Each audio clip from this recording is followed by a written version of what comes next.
Spide, hivi klabu ya Simba ina uhitaji wanachama wa kiasi hicho kama ambavyo wanachama wenyewe wanahitaji kuhusishwa na kuhesabika kama sehemu ya klabu? Simba inahitaji wanachama kwa asilimia kubwa. Kwanza mtu anapaswa ajue Simba ni timu ya namna gani. Simba ni timu ya wanachama. Kama wanachama ndio wamiliki wa timu, maanake wamiliki wa timu wanahitajika. Sasa changamoto imekuja ni kwamba kwa siku za karibuni Simba haijasajili wanachama kwa muda mrefu. Hiyo ndo changamoto kubwa, lakini timu ya wanachama msingi wake mkubwa ni wanachama. Hata transformation ikikamilika bado Simba itakuwa ni timu ya wanachama, kwa sababu wanachama ndio watakuwa wanamiliki asilimia kubwa ya umiliki. Wao watakuwa ni zaidi ya 51%. Kwa hiyo wakiwa 51%, bado wao ndio watakuwa wamiliki halali. Kwa hiyo hakuna siku ambayo kwa huu mfumo wa sasa hivi Simba itakuwa haihitaji wanachama. Kwa hiyo siku zote Simba inahitaji wanachama. Kwa hiyo kwenye swala lako la msingi, Simba wanahitaji wanachama. Yes, wanahitaji wanachama, sio wachache, wengi zaidi. Kwa kile ambacho kiliwahi kuzungumzwa kwenye mkutano mkuu na mwenyekiti kwa upande wa mashabiki Murtaza Mangungu, lakini pia siku ya leo Magoli naye amekuja akazungumzia kuhusiana na issue ya wanachama. Mchakato huu wa wanachama kwa upande wa klabu ya Simba, ni wapi unafikiri ambapo mchakato umekuwa ni mgumu sana kwa ajili ya kuweza kufanikisha hitaji lao kama vile ambapo wanachama wanadai? Mchakato umekuwa mgumu kwa sababu ya katiba. Mwanzo katiba ilikuwa ina limit Simba mwisho wa idadi ya wanachama. Walipobadilisha katiba, wanachama hao walipitisha, lakini naamini hawakuisoma vizuri katiba. Baada ya kuisoma katiba ndo wanarejelea kwamba kuna sehemu ambapo walifanya makosa.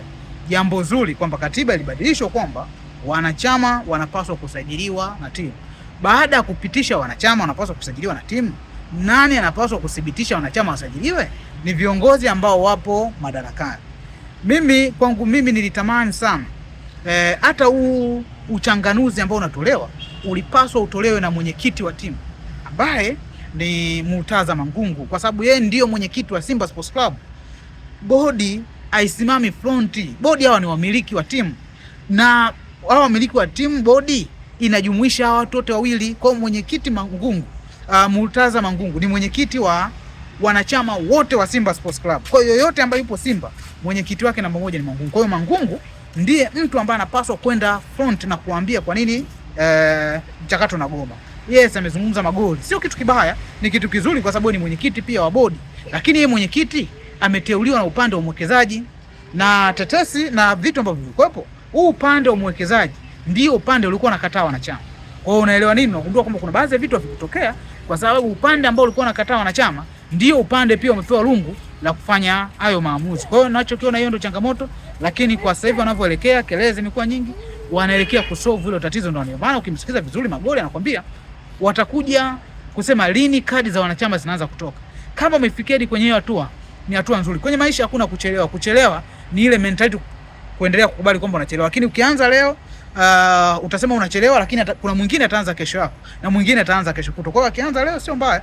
Kwa hiyo kwenye maisha hakuna kuchelewa, ni wakati sahihi wafanye tu. Cha msingi wanachama wapo na wenye lengo la kujisajili wapo, naamini watapata wanachama wengi. Ni wapi ambapo kitu gani ambacho kimepeleka kwenye timu kwa huu mchakato ambao unahitaji wanachama, na wakiingia kitu gani hasa ambacho nakwenda kukiongeza?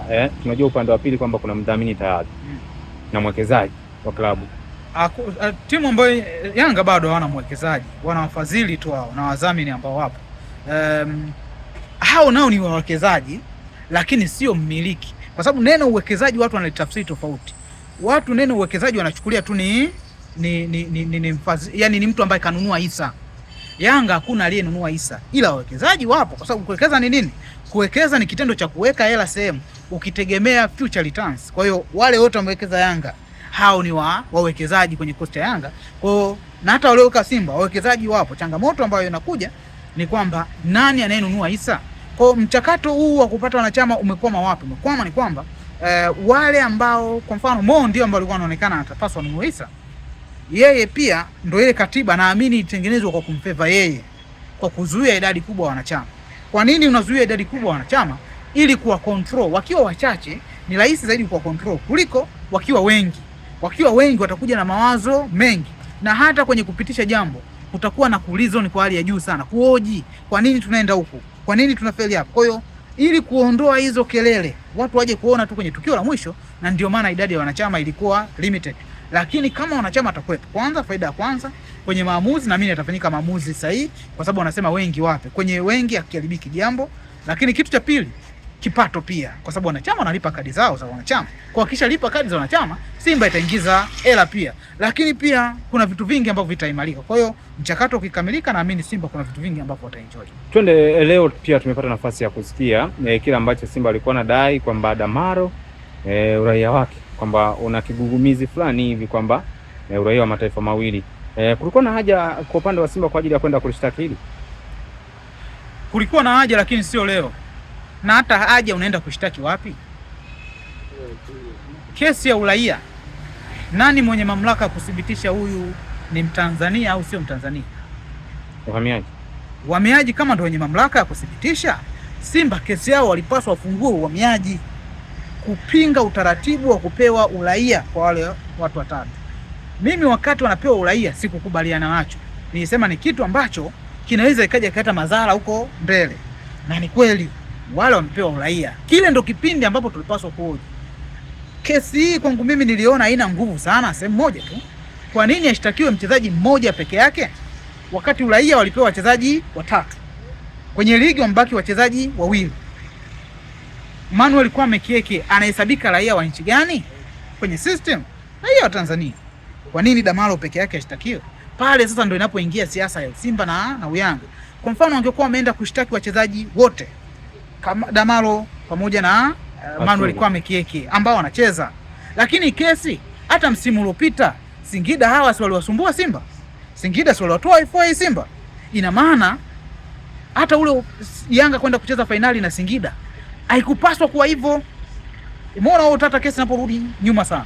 Nimemsikiliza Magoli anasema kwamba hata Asu Bada wakati anasajiliwa kwenda JS Kabile amesajiliwa kama mchezaji wa Ivory Coast, sio Mtanzania, kwa sababu ID yake nasoma ni mchezaji wa kimataifa. Ni jambo jema kabisa. Kwa nini hizi kesi nyingine? Kwa nini mchezaji mmoja? Kwa hiyo mimi naona wamekosa nguvu kwa sehemu tu mchezaji mmoja.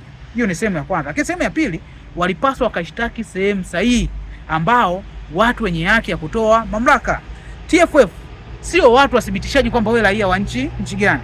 Amelaizi nchi moja. Je, Damaro anaweza kucheza timu ya taifa ya Tanzania? Damaro ili ucheze timu ya taifa ya Tanzania, wanaothibitisha sio mamlaka ya uhamiaji. Wanaothibitisha ni FIFA kwamba wewe una vigezo vya kucheza timu ya taifa ya Tanzania. Sasa vigezo vya FIFA vinasemaje? Mtu ambaye raia wa nchi sio kwa kuzaliwa wala sio taifa la asili anapaswa akae kwenye hiyo nchi miaka isiyopungua 5. Kwa Damaro kwa kigezo hiko hana cha kuchezea timu ya taifa Tanzania, kwa sababu miaka aliyokaa sio 5, amekaa pungufu ya miaka 5 tangu afike Tanzania. Lakini kigezo cha kupewa uraia anapewa mtu muda wowote inapohitajika, kwa sababu vigezo vya kupewa uraia na vigezo vya kucheza national team ni vigezo viwili tofauti. Kwa hiyo naelewa kwa nini inatokea hivi, kwa sababu inapokuja swala lote la Simba watakaopinga ni Yanga na swala la Yanga watakaopinga ni Simba. Lakini kuna muda viongozi wetu wanapaswa kuwa reasonable kabla ya kuanza kuzoea hiyo mijadala.